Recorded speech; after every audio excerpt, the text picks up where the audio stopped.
hungry children, seniors, and veterans as part of an effort to provide massive tax breaks to their billionaire donors, and then at the same period of time, create a $191 billion slush fund using your taxpayer dollars for DHS, and gave $75 billion to ICE in their one big ugly bill.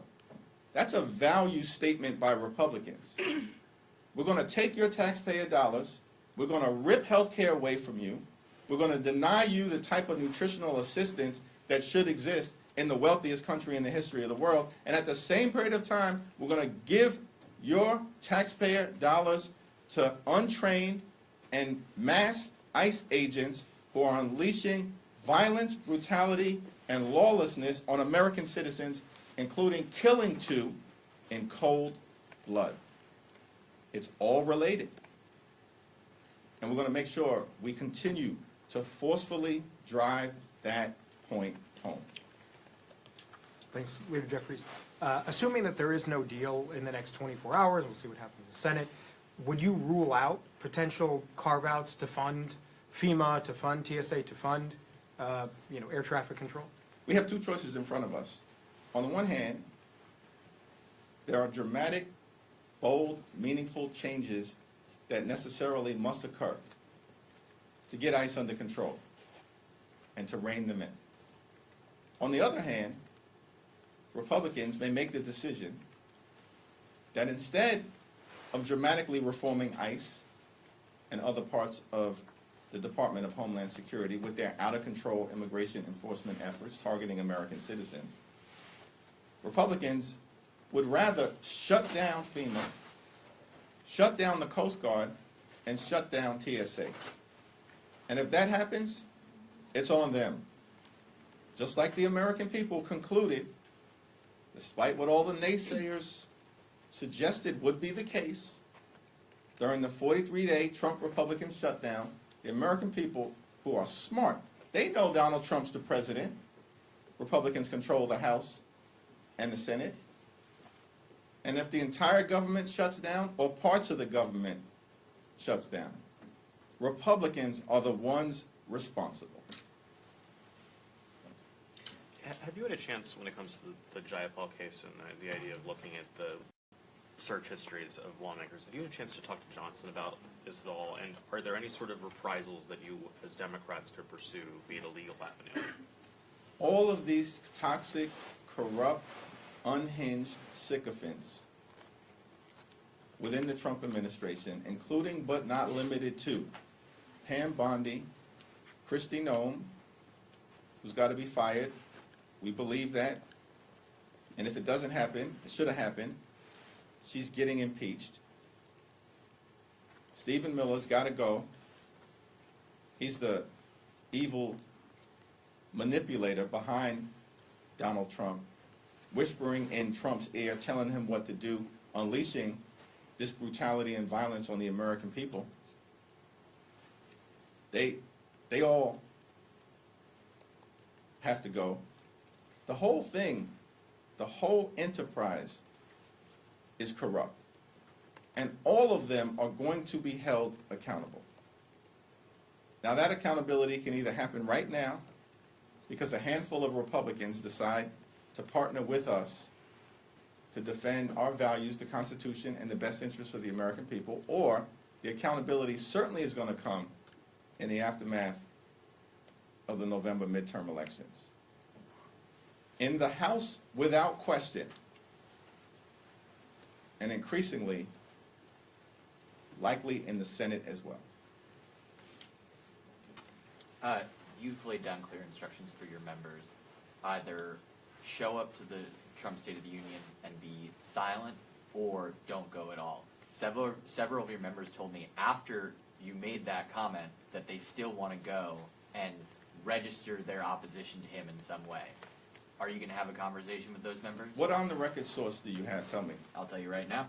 Sharif Thanadar told me he's going to go, and he would like to quote, love to show some resistance to what is going on. Teresa Ledger Fernandez said Democratic Women's Caucus members will, quote, make sure that our opinions with regard to Trump are understood and that her group will, quote, be doing a lot of stuff around the State of the Union. Several other members told me that they plan to walk out mid-speech. You clearly just mischaracterized a lot of what has been said. Teresa Ledger Fernandez is an incredible leader within the caucus. She's done a great job with respect to the Democratic Women's Caucus. And of course, she's going to forcefully lead an effort in and around the State of the Union to make clear the fact that the women of America are suffering as a result of Trump's toxic and corrupt policies. Haven't had a conversation with Sri Thanadar. You often quote him as a source as it relates to what may or may not happen on the House floor, and then it never materializes. And so take that for what it's worth. You noticed an impeachment vote privilege when he said he was going to. That materialized. Has the impeachment vote been called up? No, Al Green called one up, though. Okay. I don't even understand the relevance of your points that you're making right now. Like, honestly. So are you confident I'm then that Al confused. Green, Sri Thanadar, these guys are I'm not going confident to that Democrats are going to continue to win the narrative, win legislatively, win elections, win the gerrymandering pushback, and then win back control of the House of Representatives. Set on this date.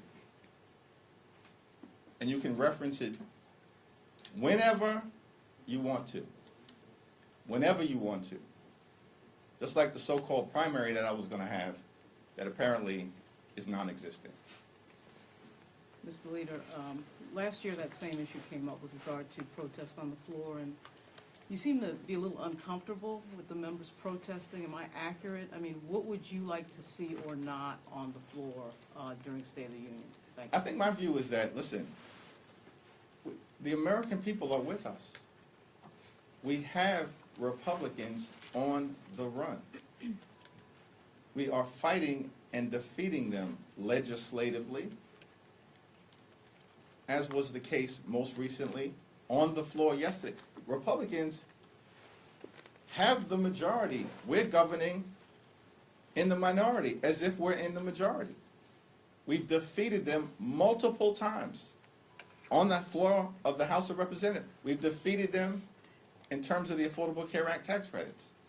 We've defeated them with respect to the Trump tariffs. We've defeated them with respect to the Epstein files. We've defeated them with respect to wiping out one of Donald Trump's first executive orders that stripped away collective bargaining rights from more than 1 million different federal employees. We have them on the run legislatively.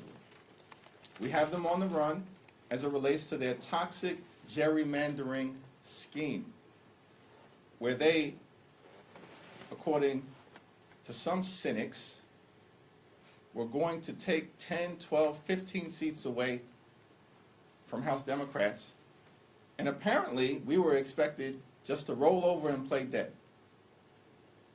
And we were told that it was inevitable that that was going to happen. But the opposite has occurred. Republicans have been thwarted decisively as it relates to their efforts to gerrymander the national congressional map and rig the midterm elections. And as a matter of fact, the likely outcome right now is that when it's all said and done, House Republicans are going to lose seats as a result of what's happened in states across the country, not gain them. So we have them on the run legislatively. We have them on the run in terms of their toxic gerrymandering effort. We have them on the run in terms of the position that Donald Trump is in right now politically. He's losing. He's deeply unpopular. He's failing the American people, and they know it. On the economy, unpopular. On health care, unpopular. His overall job approval rating, unpopular. On the generic ballot, who do the American people prefer, a Democratic House or a Republican House?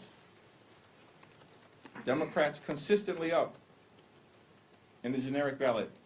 On immigration enforcement, Donald Trump and Republican policy is deeply unpopular. We have them on the run as it relates to legislation. We have them on the run as it relates to their toxic gerrymandering effort. We have them on the run as it relates to public sentiment.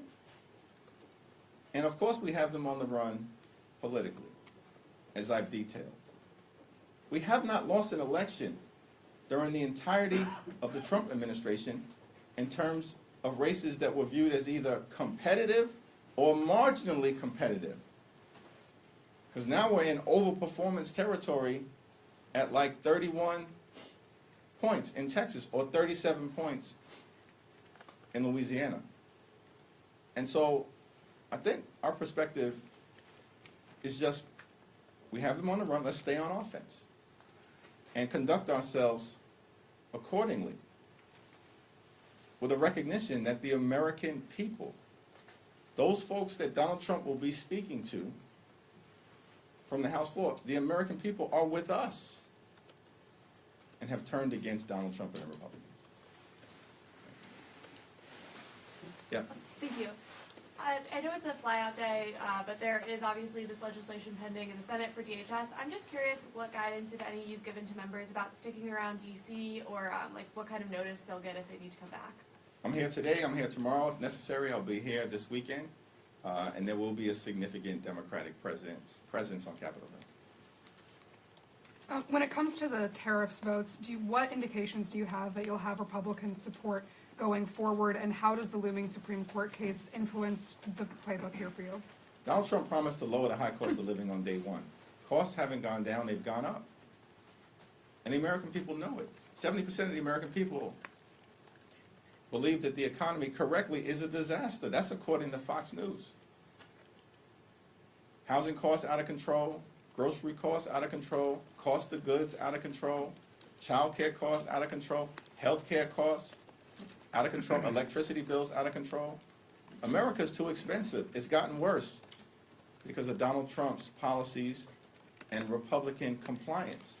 So we're going to continue to press the case, led by Greg Meeks and Richie Neal, to get rid of these Trump tariffs that are raising costs on everyday Americans by thousands of dollars per year. We're in an extraordinary situation right now, where Republican policies led by Donald Trump and House GOP members are actively hurting everyday Americans. And the American people know it. And there's only one group of people in this town, Democrats, who are working hard to lower the high cost of living, to fix our broken healthcare system, to deliver immigration enforcement that's fair, just, and humane, and to clean up the type of corruption that we're seeing coming out of 1600 Pennsylvania Avenue. Thank you, everyone. Thank you.